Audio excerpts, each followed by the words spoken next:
incendiary passion.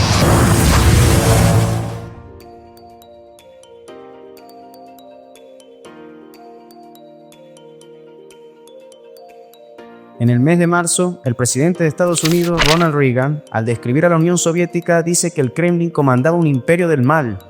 2 semanas después lanzaría un ambicioso sistema de defensa antimisiles, que fue bautizado como Guerra de las Galaxias. El Papa Juan Pablo II pidió perdón por la condena impuesta a Galileo Galilei en 1633. Pasaron 359 años para que la Iglesia Católica reconociera que no constituía una herejía la afirmación del astrónomo italiano de que la Tierra giraba alrededor del Sol. La experiencia de la Copa sin sede fija se realizaba por tercera y última vez.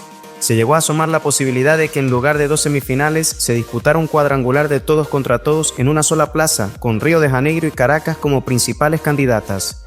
La propuesta fue desestimada y esta versión de 1983 terminó disputándose con el mismo sistema que las anteriores, es decir, las selecciones se distribuyeron nuevamente en 3 grupos, mientras el campeón, Paraguay, entró directamente en semifinales.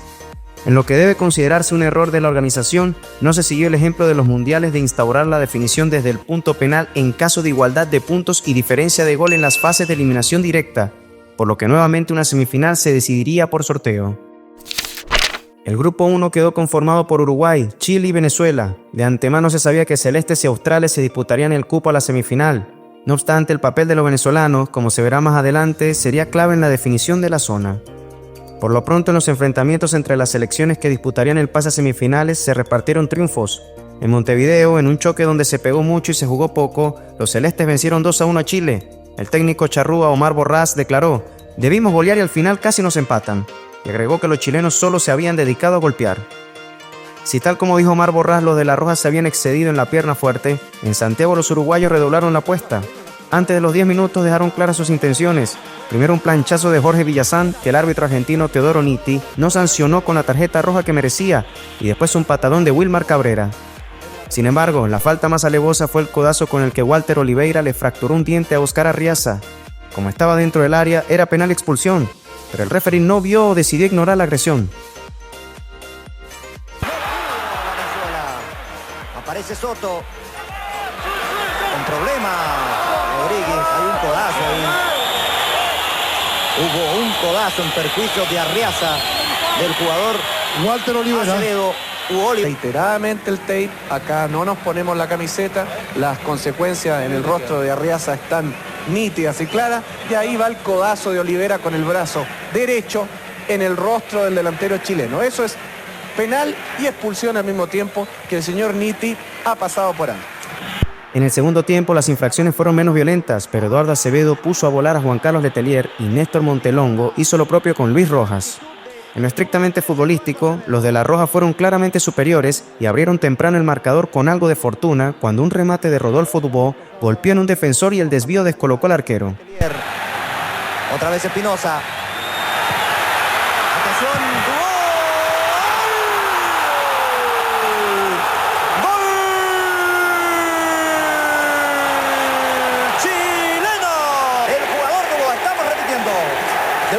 Vean el centro muy bueno de Espinosa. Topa en alguien, pero es el tiro directo. Toca en el número 2. Cerca del final, Letelier conectó de cabeza un tiro libre ejecutado por Carlos Orellana y puso cifras definitivas. Juan Carlos Letelier. Toda la buena ejecución del servicio bajo. Y va a buscarlo Letelier.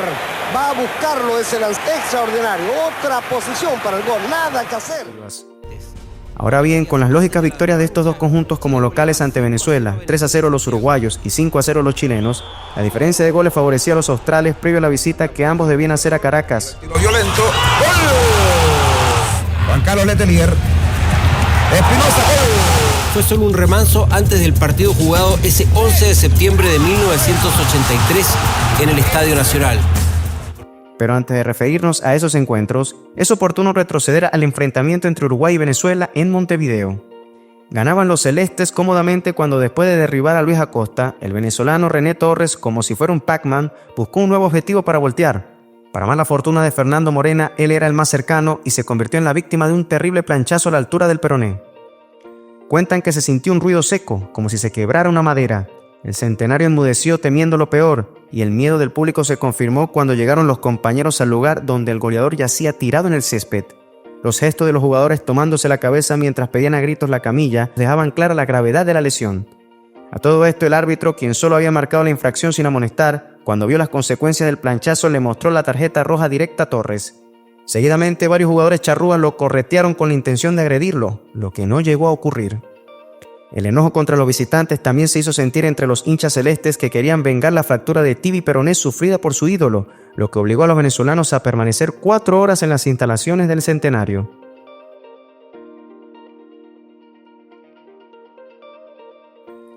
Como ya se anticipó, aún faltaban los encuentros en Caracas. El primer turno fue para Uruguay, que se encontró con una Venezuela que se defendió muy bien. Entonces, los celestes, que habían salido con la intención de golear, solo pudieron concretar el 2-1 cuando Carlos Aguilera convirtió faltando 2 minutos para el final. A pesar de que el técnico de la Vinotinto era el uruguayo nacionalizado venezolano Walter Catarroque, campeón de América con la Celeste en 1956, el episodio de Morena y la resistencia ofrecida por los venezolanos despertó suspicacias entre los charrúas, y no pocos los acusaban de querer facilitar la clasificación de los chilenos. No obstante, eso estuvo muy lejos de suceder en el cotejo que cerró el grupo, donde los venezolanos compensaron sus limitaciones con garra y corazón, al defender cada pelota como si fuera la última. Su entrega incluso llevó a varios jugadores chilenos a acusarlos de haber jugado incentivados. Eso sin contar que con los ánimos caldeados tras la igualdad sin goles, al parecer habrían sido insultados por un fotógrafo uruguayo, lo que provocó que terminaran liados a golpes con algunos futbolistas locales. Para los venezolanos, naturalmente, era todo emoción, y en una entrevista al finalizar el partido, el capitán de la Vinotinto, Pedro Acosta, tuvo un noble gesto al dedicarle a Fernando Morena el empate con sabor a triunfo que clasificaba a los charrúas. En última instancia, saca la mejor parte del equipo de Chile.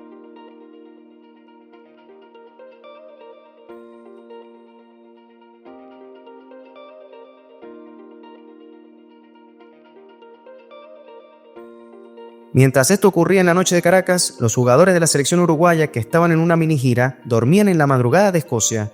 Cuentan que Carlos el Patito Aguilera recibió la llamada desde Uruguay de su padre, quien le puso por el tubo del teléfono la transmisión de los últimos 10 minutos del juego.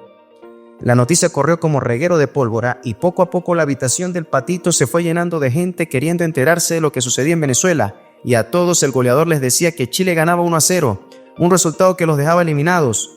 Por eso nadie entendió cuando terminó el partido sin que hubiera ninguna novedad en el marcador, y él comenzó a festejar como loco.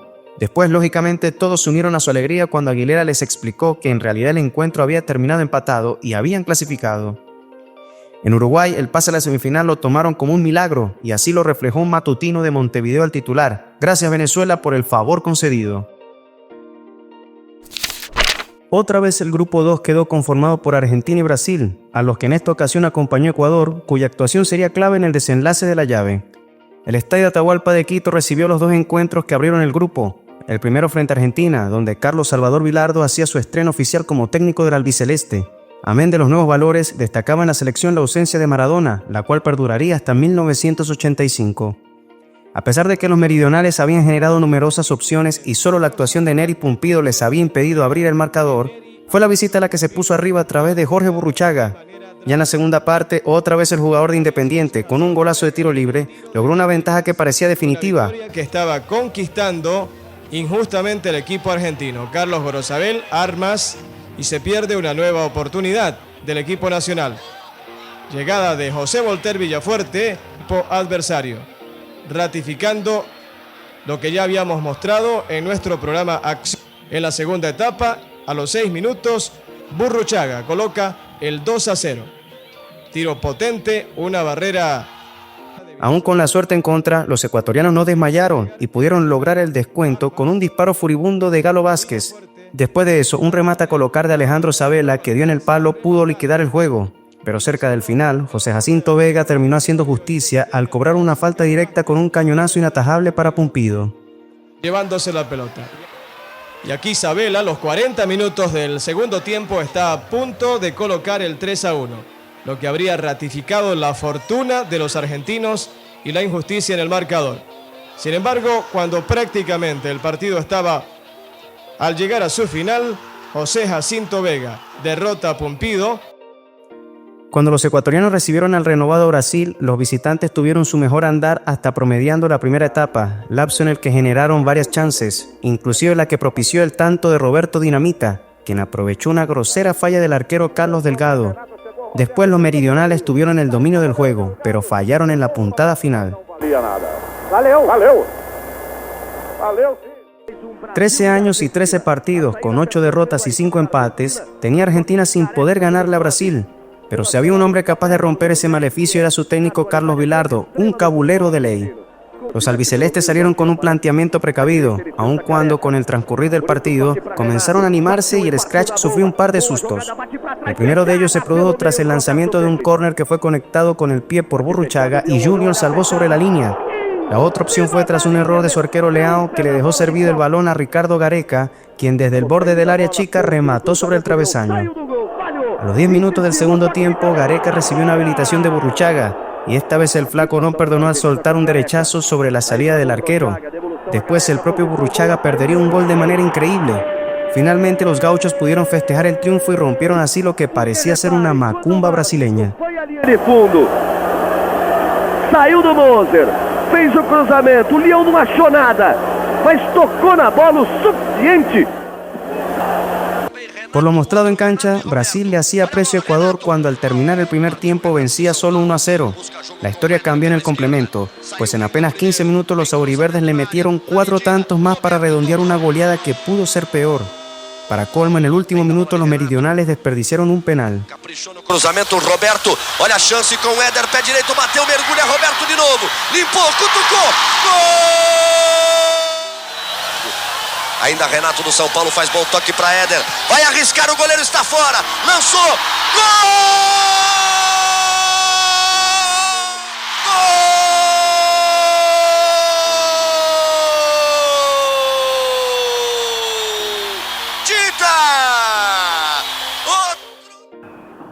Una semana después los argentinos recibieron a Ecuador y esperaban también un triunfo fácil, pero en el único córner que tuvieron en la primera etapa, un despiste defensivo de los locales le permitió a Lupo Quiñones lograr la ventaja para los ecuatorianos. Igualó a Argentina al inicio del segundo tiempo con una volea de Víctor Ramos. Corrían los minutos y nada que llegaba el gol de los albicelestes, y si la igualdad era una mala noticia, se les vino la noche cuando se jugaban 2 minutos de adición y Quiñones, aprovechando una mala salida de Roberto Mouso y Julián Camino, robó la pelota en la mitad de la cancha y llegó hasta el área donde Filiol le cometió penal. La infracción fue clarísima, pero los argentinos protestaron de manera vehemente y fue recién 4 minutos después que pudo ejecutar Hans Maldonado y convertir el gol que le daba la victoria a los meridionales. Ya el resultado era cosa juzgada para todos, excepto para el árbitro boliviano Óscar Ortubé, quien siguió agregando tiempo y cuando se jugaban 55 minutos cobró un penal para el local que los ecuatorianos protestaron con insultos de todo tipo. Tras 2 minutos de discusiones, es decir, cuando ya pasaban los 12 de adición, Burruchaga convirtió el penal y el árbitro, ahora sí, terminó el partido. La actuación de Ortubé desató la ira en Ecuador y en un decreto que contó con la aprobación unánime del Congreso, el presidente de la nación lo declaró persona non grata y le prohibió la entrada a su país. Por encima de la polémica, ese empate no le sirvió de nada a los argentinos, pues previo al cierre del grupo tenían los mismos puntos que Brasil, pero contaban con menor diferencia de goles, de tal manera que estaban obligados a ganarle al Scratch en el Maracaná para clasificar. Pese a esa necesidad, los albicelestes presentaron un esquema cauteloso y en complicidad con los auriverdes jugaron un partido de poco vuelo. Las opciones de gol estuvieron repartidas, los argentinos las perdieron por fallas en la definición de sus delanteros, en tanto los brasileños se estrellaron con la actuación sensacional del Pato Filiol. Aún con el pase a semifinales logrado, la torcida despidió con silbidos a su selección. Cobrança de Márcico, saiu do goleão, falhou no lance, insiste o Brasil pro corte, aperta a Argentina, briga pela bola Roberto, olha o chute, Leão, o Mário Lira diz que tá tudo bem, olha o Éder, partiu, tocou na barreira, voltou, Fijol, pulou na bola, tocou pra... A opção é primeiro Márcio, ele pode até arriscar o chute direto, achou o espaço, tocou bem pra Renato, olha o Brasil chegando, cruzamento, Roberto de cabeça, Fijol! Sócrates partiu, penetrando pelo meio. Ele prefere Roberto. Daí a Sócrates girou. Final! Outra defesa fantástica. Renato passa, Leandro tenta o cruzamento visando o Roberto. Ajeitou. É agora. Bateu. Pra fora.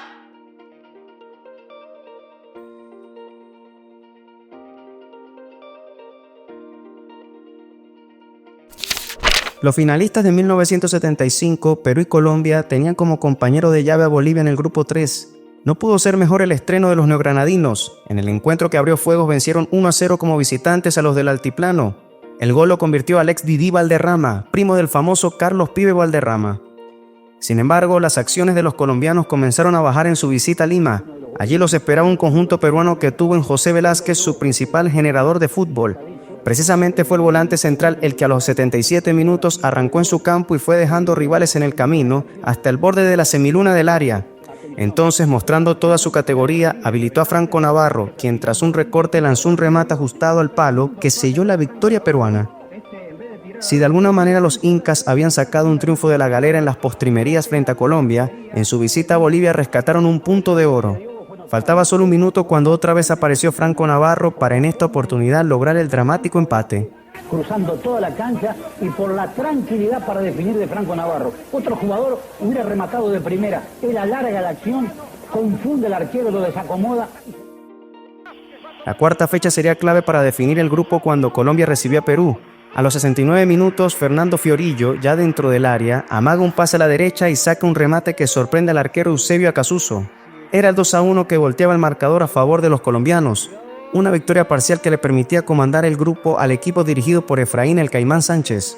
Pero nuevamente los incas se recuperaban en el ocaso del juego y 5 minutos antes del final, Juan Caballero coronó de cabeza una linda jugada colectiva que le devolvía el liderato a la blanquirroja con un punto más. Eduardo Velázquez, bonita maniobra, lindo el centro, ¡gol peruano! Con las cosas así, en las dos últimas fechas ambas selecciones recibirían a los bolivianos. En Bogotá estaba ganando Colombia 2-0 y el público local con silbidos a su equipo le exigía más goles. Pero en lugar de eso, a los 78 minutos comenzó la reacción de los del Altiplano conducidos por Erwin Romero, su mejor jugador. Primero fue Milton Melgar el que descontó y 2 minutos después apareció Silvio Rojas para conectar de cabeza y lograr un gol que prácticamente eliminaba a Colombia. Golazo de Bolivia. José. El ingreso de Perú fue para darle más consistencia al medio campo.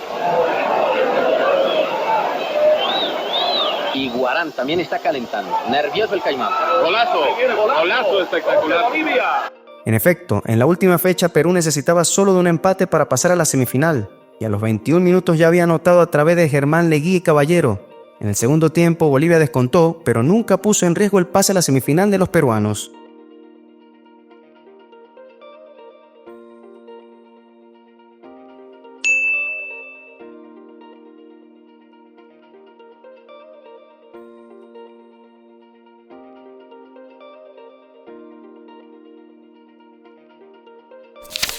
En la semifinal entre Brasil y Paraguay, a pesar de que el elenco dirigido por Carlos Alberto Parreira no conformaba ni a la prensa ni a la torcida, tenía el cartel de favorito ante un conjunto paraguayo que, por su condición de campeón, debutaba en esta fase. En el partido de ida en Asunción, arrancaron los paraguayos arrinconando a su rival, mas la presión duró apenas 10 minutos, después de los cuales el match se emparejó, sobre todo en el juego brusco de ambos. Y en última instancia resuelve Junior. Un choque en jugador Torales.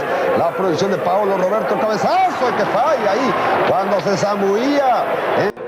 En el segundo tiempo los brasileños tuvieron un mejor andar, pero amén de una clara opción perdida, fueron los paraguayos los que salieron adelante cuando Milciades Morel conectó un centro de Rogelio Delgado. Después los guaraníes pudieron liquidar el partido al malograr un par de oportunidades, pero reaccionó Brasil sobre el final y Éder le puso el moño a esa levantada cuando empalmó un centro con una volea espectacular para lograr la igualdad. El silbato, Carlos Olmedo, viene el servicio, el titubeo, pelota en juego y resuelve Mouser en jugada por defendiéndose Paraguay con todo, insiste Brasil por el sector izquierdo, ahí se va el proyectado Mouser con el esférico, la marca del jugador Figueredo, bien Mouser, Uchurian insiste Mouser, peligro el cruce, Éder, perfecto, el remate de volea del Ducante de play bailando el juego Mouser, eluding two defenders including Uchurian, the cross, and take a look at it, beautiful, but Éder. Sobre la revancha disputada en Uberlandia, un periodista brasileño comenzaría su comentario afirmando que en el partido había faltado el gol, pero había sobrado violencia por parte de ambos bandos. Por su parte, Jornal dos Sports responsabilizó a los guaraníes y al árbitro argentino Juan Carlos Lustó por el áspero juego. Una visión que incluso es compartida por algunos medios paraguayos que refieren que su selección llegó a utilizar métodos antideportivos. El periódico brasileño expresó, además, que el Scratch hizo más méritos, principalmente en la primera parte cuando Éder realizó 2 remates tremendos que hicieron lucir al arquero Roberto Fernández, en tanto Jorginho y Renato Gaúcho desperdiciaron sus chances. En el segundo tiempo, el encuentro que finalizaría sin goles se volvió más enredado y continuó el intercambio de patadas y bofetadas que tuvo como colofón la expulsión de Andrade y Roberto Cabañas. La reglamentación del torneo aún no tenía contemplada la definición por penales y obligaba, en cambio, a una decisión inmediata a través del sorteo con una moneda. El delegado del juego, el boliviano Edgar Peña, determinó que para los paraguayos correspondería cara y sello para los brasileños. La moneda de 5 pesos bolivianos arrojada por el dirigente viajó por el aire y tras caer y deslizarse en la mesa, fue a parar debajo de la misma. Se cuenta que los representantes paraguayos se abalanzaron a donde había caído la caprichosa moneda y salieron gritando ¡Ganamos!, lo que desató el festejo entre quienes en Paraguay seguían el relato por radio y televisión. Sin embargo, el dirigente boliviano, siempre atento, observó que la moneda había caído del lado del sello y tras recogerla la mostró a todos y dijo «Ganó Brasil». A pesar de que el azar terminó haciendo justicia, algunos medios brasileños consideraron que clasificar así era una humillación por una selección tricampeona del mundo, y en concreto Gaceta Esportiva comentó que los torcedores habían sufrido 30 minutos de agonía desde que terminó el juego hasta que se conoció el resultado del sorteo. A Confederação Sul-Americana tem que criar vergonha e criar campeonato que se decida pelo menos no pênalti e nunca numa moeda. Para enfrentar la semifinal contra Perú, el técnico Omar Borrás le había pedido a los dirigentes uruguayos que hicieran las gestiones para seguir contando con Wilmar Cabrera, vendido recientemente al Millonarios de Colombia, y la incorporación de Enzo Francescoli, quien ya tenía unos meses en River Plate de Argentina, donde aún no había podido demostrar todo su talento. El partido de ida se realizó en Lima. En los primeros minutos se vio un equipo local al ataque, pero rápidamente perdieron el fuelle y Uruguay tomó el control de un encuentro al que no le faltaron los matices violentos. En la segunda parte, otra vez los locales tuvieron un inicio prometedor, pero el conjunto uruguayo lucía bien plantado en la defensa y atacaba con veloces contragolpes. El gol celeste provino cuando Carlos Aguilera capturó un rechazo en el área y soltó un violento disparo imposible para el arquero. A los 77 minutos, los peruanos tuvieron una ocasión inmejorable de igualar cuando les dieron un penal, pero apareció entonces Rodolfo Rodríguez para detenerle el remate a Franco Navarro.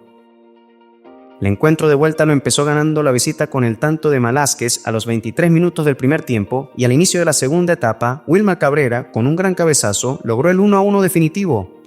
Al referirse al resultado, un periódico local tituló «Uruguay sembró en Lima y cosechó en el Centenario», y agregó que más que en el juego, su pase a la final se había apoyado en el indomable espíritu celeste.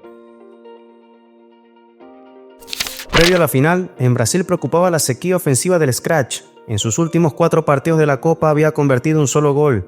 Por el lado de los uruguayos, las dudas pasaban por la presencia de Walter Olivera, Wilmar Cabrera y Enzo Francescoli, quienes jugaban en el exterior. Finalmente, solo podrían contar con los 2 últimos. En el match de ida en Montevideo, todo era insinuaciones. Primero fueron los celestes los que se acercaron al arco rival y después llegó el turno de los brasileños. Pero nada como para que los hinchas se pararan de sus asientos, más allá de la pierna fuerte siempre presente en estos clásicos. O trabalho de Cabreira. Tá duro o Éder, insiste Cabreira, é esperto, vem Moser. Achou a bola e o Cabreira achou as pernas do Messi Júnior, vai cercando o Brasil. A boa inversão de jogada de um lateral a outro, de Júnior a Leandro, vem bola na área. Olha a chance, o toque à direita do gol de Rodolfo Rodrigues. Para Renato, o do São Paulo. Tem Jorginho correndo livre pela direita, recebe Jorginho. A devolução a Renato. Pero cerca del final de la primera etapa, apareció un jugador que todavía no se había ganado el apodo de Príncipe para convertir el primer gol de los charrúas. Lo curioso es que fue una jugada donde los uruguayos fueron doblemente perjudicados por el árbitro. Tras un saque largo de su arquero y un rechazo de la saga brasileña, la pelota cayó en los pies de Francescoli, quien tocó buscando una pared con Luis Acosta, la cual fue cortada con Marcio con una clara falta dentro del área. A pesar de la infracción, el balón quedó servido para que el Enzo definiera colocar y lograra el gol.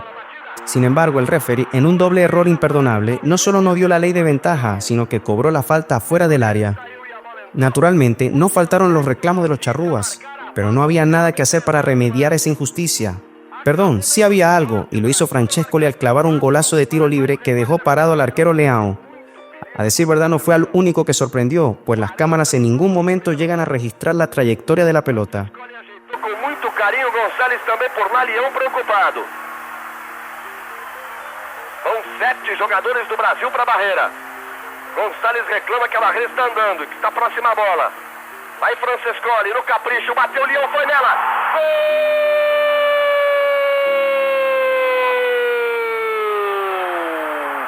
do Uruguai. 40 minutos, 30 segundos deste primeiro tempo. Francescoli, número 24. Teve a chance porque a falta foi na área. Teve a chance porque levou vantagem ao Uruguai. En la segunda parte, Brasil, que ya en el primer tiempo había desperdiciado algunas opciones, estuvo cerca del empate, cuando Roberto perdió dos buenas chances, una que alcanzó a tapar el arquero y la otra cuando al borde del área chica tiró por encima del travesaño. Más sería Uruguay el que volvería a pegar cuando faltaban 10 minutos. Otra vez apareció el talento de Francescoli para lanzar un pase en profundidad a Venancio Ramos, quien aprovechó el error de un defensor y sobre la salida del arquero alcanzó a rematar. El disparo golpeó el palo y el rebote lo fueron a buscar el propio Ramos y Junior. Ganó el lateral brasileño, pero su despeje forzado pudo ser anticipado por Diogo, quien después acomodó la pelota con el pecho, le hizo un sombrerito a dos rivales, tocó y fue a buscar la pared. Lo demás fue controlar el balón, desairar al arquero Leão con un amague y lanzar un zurdazo que entró pidiendo permiso. Otro golazo. Penetração de Diogo, faz a finta, tocou, a bola vai entrando. Gol do Uruguai. Diogo, número 14, aos 34 e 20 do segundo tempo. No lance que começou no Júnior que brincou. A bola foi atrás, o Brasil escapou. Na volta, tabela bem feita, Diogo fez a finta, ele ainda tocou no brasileiro e entrou devagarinho. 46 e 40. Ergue o braço Héctor Ortiz. Termina o jogo no Estádio Centenário em Montevidéu. A festa do torcedor uruguaio. 2 para o Uruguai, Francescoli e Diogo. 0 para o Brasil. A volta, a chance do troco. Dia 4. Nuevamente, la diferencia de gol no contaba en la final, por lo que a Brasil le bastaba un triunfo para forzar un tercer partido, el cual se tenía pactado jugar 5 días después en Asunción del Paraguay. Los brasileños tenían una carta con la que no habían contado en el partido de ida, Sócrates, recién recuperado de una lesión. Omar Borrás, en tanto, esperaba poder contar con Wilmar Cabrera. Previo al decisivo partido, en Brasil decían que del equipo uruguayo solo temían sus mañas y provocaciones, pero no pocos recordaban el maracanazo del 50 como reconocimiento al temple de los jugadores charrúas. Ante quienes expresaban este temor, le contraponían un antecedente aún más lejano.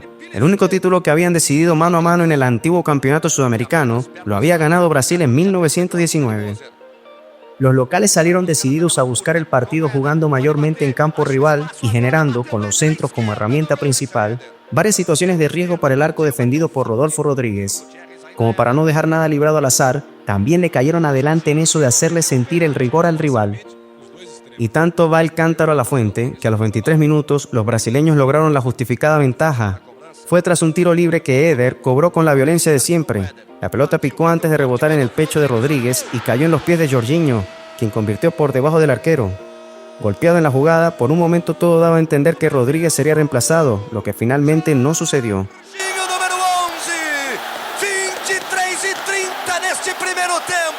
Bem, esse gol aí tinha que sair, né? O Brasil merecia amplamente a vantagem e ao contrário do que aconteceu em Montevidéu no primeiro tempo. Já vai para a lateral do campo porque realmente ele está junto ao Luiz Carlos Félix, absolutamente cumprindo ordens. O Rodolfo Rodríguez que vai dar para ele.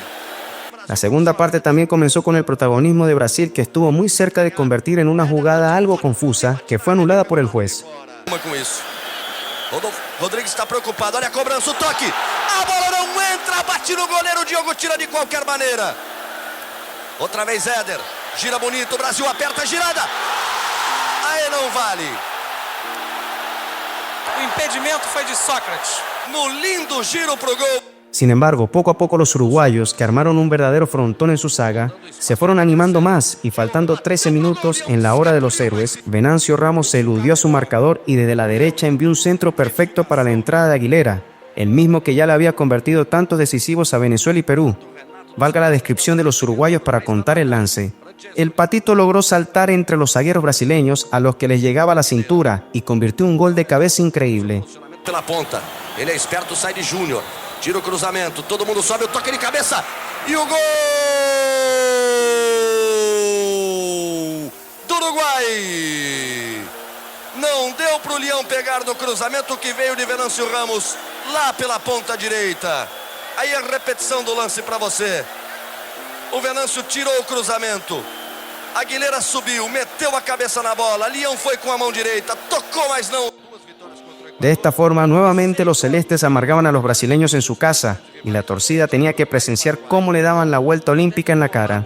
Por otra parte, era el 12º título que, como valor agregado, los igualaba con Argentina en la cima de Sudamérica.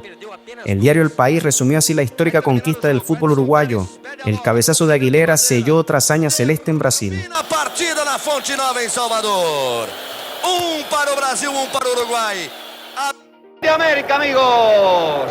Allí está Venancio, otra hazaña del fútbol uruguayo.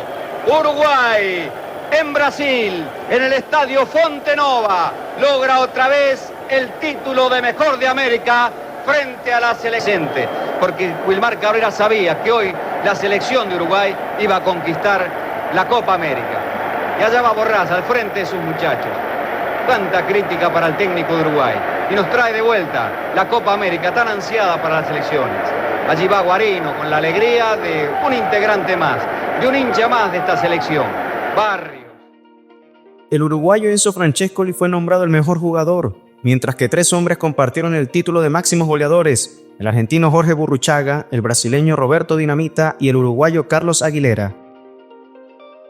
La figura Enzo Francescoli. Tras su debut en Wanderers, el uruguayo Enzo Francescoli pasó a River de Argentina, donde en una primera etapa no pudo mostrar todo su talento, algo que sí despegó durante esta Copa América.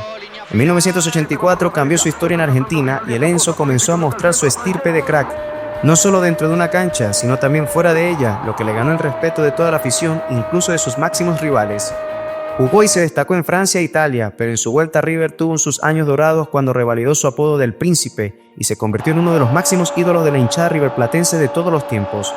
Con la selección celeste fue tricampeón de la Copa América, pues también ganó los títulos de 1987 y 1995. Antes allí está Francescoli, el que lo marca es el jugador germano. Amato cerca del punto del penal. Francescoli.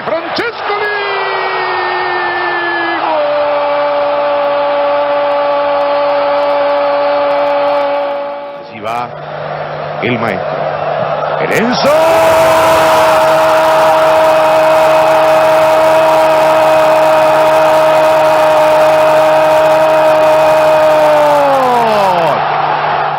Justifican la presencia de casi 30.000 espectadores. Está ingresando Ruggeri, cabeció Ruggeri, paró el remate, golazo. ¡Impresionante! ¡Gol de River! Chilena espectacular como para cerrar el estadio. Golazo de River que festeja todo el mundo. Aquí está el Bambino Veira y el autor de esa maniobra increíble, Enzo Francescoli. Allí está, la preparó, la vivió, la dejó para la historia. Va a quedar sin duda para la historia del fútbol el partido.